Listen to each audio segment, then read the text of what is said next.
பக்திவன் today நேயர்களுக்கு இனிய வணக்கம். ஸ்பிரிச்சுவல் லைஃப், ஆன்மீக வாழ்க்கை, அதுல நம்ம இன்னைக்கு பார்க்க போற தலைப்பு அன்பு, லவ்.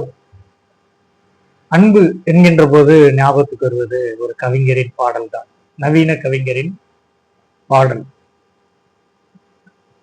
அன்பு கொண்ட நெஞ்சுக்குள்ளே ஒரு வானம் விரிகிறதே, கவிதை தித்திப்பா, கனிகள் தித்திப்பா, அது அன்பை விட தித்திப்பா அப்படிங்கிறாரு. அதாவது அந்த அன்புங்கிற ஒரு விஷயம் நெஞ்சுக்குள்ள வந்தோடனே அது வானம் அளவிற்கு விரிகிறதாம் அப்படின்னு அவர் சொல்றாரு. அதுபோல அன்பினிலே ஆலயம் கண்டேனே, அண்ணன்களின் கைகளிலே தீபமும் நான் தானேங்கிறாங்க. ஒரு அண்ணன் தங்கை பாசத்துல இருக்கக்கூடிய அந்த அன்பை சொல்றாரு. அதுபோல அன்பனும் தீபம் ஏற்றிய வீடும் தெய்வத்தின் ஆலயம் தான்ங்கிறாரு. நம்ம வீட்டுல விலை உயர்ந்த எண்ணெய்களோ நெய் இது மாதிரி தீபங்கள் ஏற்றுவதை காட்டிலும் அந்த அன்பு நிறைந்திருக்கிற வீடு ஒரு ஆலயம் மாதிரி தான் சொல்லி இப்போ உள்ள நவீன கவிஞர்கள் அன்பை பற்றி நிறைய பாடல்கள் எழுதியிருக்கிறாங்க. ஏன் 2000 வருஷத்துக்கு முன்னாடி நம்ம வள்ளுவர் பெருந்தகை அன்பை பத்தி எவ்வளவு அழகா சொல்லி இருக்கிறாரு. நிறைய இடங்கள்ல அவர் சொன்ன மாதிரி, அன்பிற்கும் உண்டோ அடைக்கும் தாள், ஆர்வலர்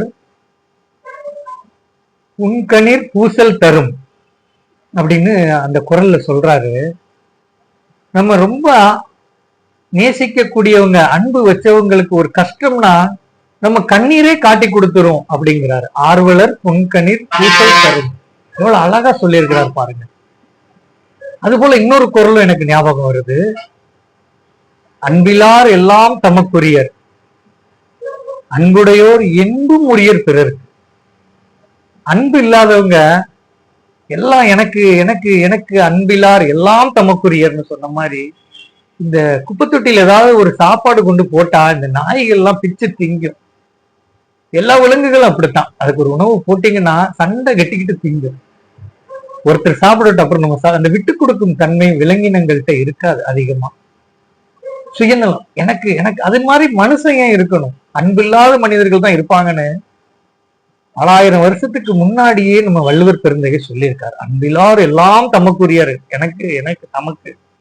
அன்புடையோர் என்பு முறை, தன்னுடைய எலும்பு கூட பிறருக்கு தர நான் ரெடி அப்படின்னு சொல்ற மாதிரி எவ்வளவு ஒரு அற்புதமா அந்த அன்பை பற்றி அவங்க எல்லாம் சொல்லியிருக்கிறாங்க.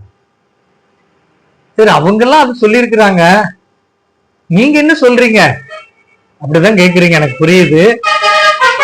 அன்பு முதல்ல இந்த கடவுள், இந்த காட்ங்கிறாங்க, ஜிஓடி காட். அதுக்கு ஒரு மீனிங் கிராட்டிடியூட், ஒபீடியன்ட், டிசிப்ளின். அதாவது கடவுள் எல்லா பக்கமும் இருக்கிறாரு, கோயில்ல இருக்கிறாரு, ஒவ்வொரு வழிபாட்டு தலங்கள்ல இருக்கிறாரு. கடவுள் இருக்கிறாரு நம்ம போய் வணங்குறேன். கடவுளுக்கு பிடித்த விஷயம் என்ன? அவருக்கு பிடித்த செயலை தான் நான் செஞ்சாதான் அவருக்கு பிடிக்கும். அவரே என் மேல அன்பா இருப்பாரு, நான் அவர் மேல அன்பா இருக்கலாம்.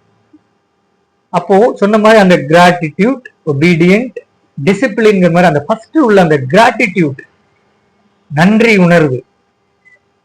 இந்த நன்றி உணர்வு எனக்கு எப்படி வரும் அப்படின்னு பாத்தீங்கன்னா, முதல்ல எனக்கு இந்த ஆசீர்வாதங்களின் பட்டியல்னு சொல்லுவாங்க.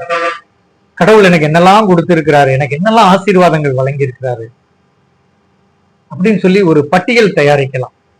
நன்றி பட்டியல்னு சொல்லுவாங்க. நான் எதுக்கெல்லாம் கடவுளுக்கு நன்றி சொல்லணும், நன்றி உணர்வா இருக்கலாம்.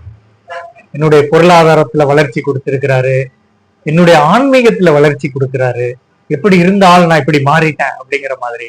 பொருளாதாரம், கஷ்ட நிலையிலிருந்து என்னுடைய அத்தியாவசிய தேவைகளை நிறைவு செய்யறாரு. நிறைய விஷயங்கள், நல்ல உடல் உறுப்புகள், நல்ல நேரம், நல்ல இருப்பதற்கு இடம், நல்ல உணவு. சோ இந்த மாதிரி நிறைய விஷயங்கள். உனக்கும் கீழே உள்ளவர் கூடி நம்ம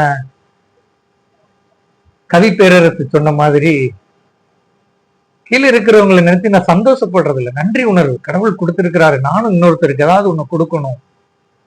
அந்த ஆசீர்வாதங்களின் பட்டியல், நான் இந்த பட்டியல் போடும் போதே எனக்கு கடவுள் மேல ஒரு நன்றி உணர்வு வரும்.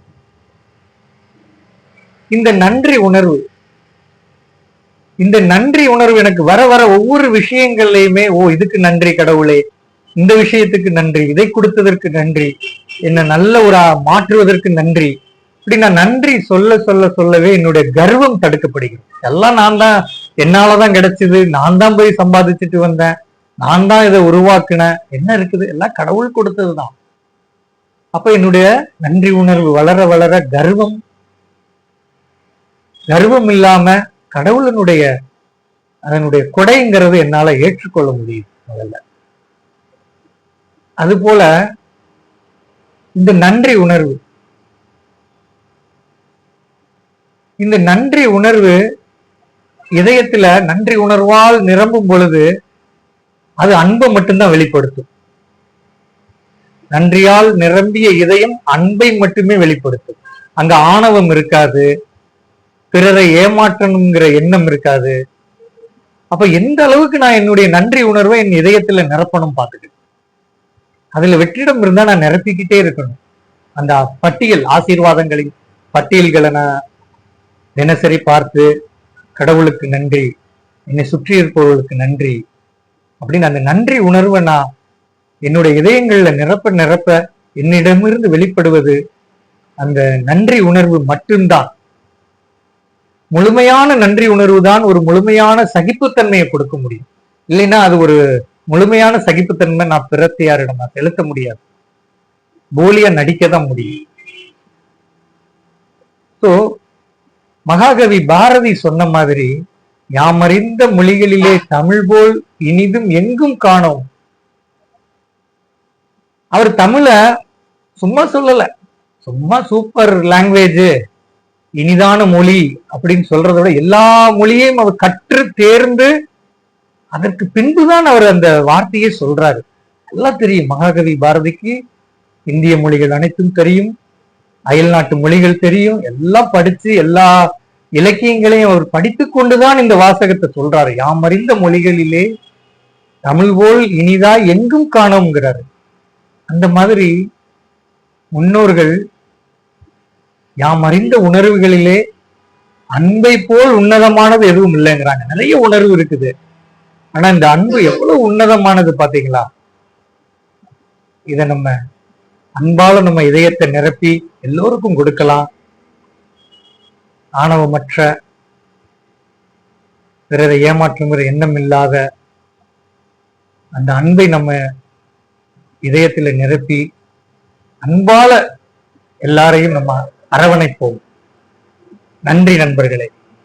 தொடர்ந்து பக்தி ஒன் டுடே சேனலை கண்டு ரசிங்கள். தங்களுடைய கருத்துக்களை கமெண்ட்ஸில் பதிவிடுங்கள். நன்றி.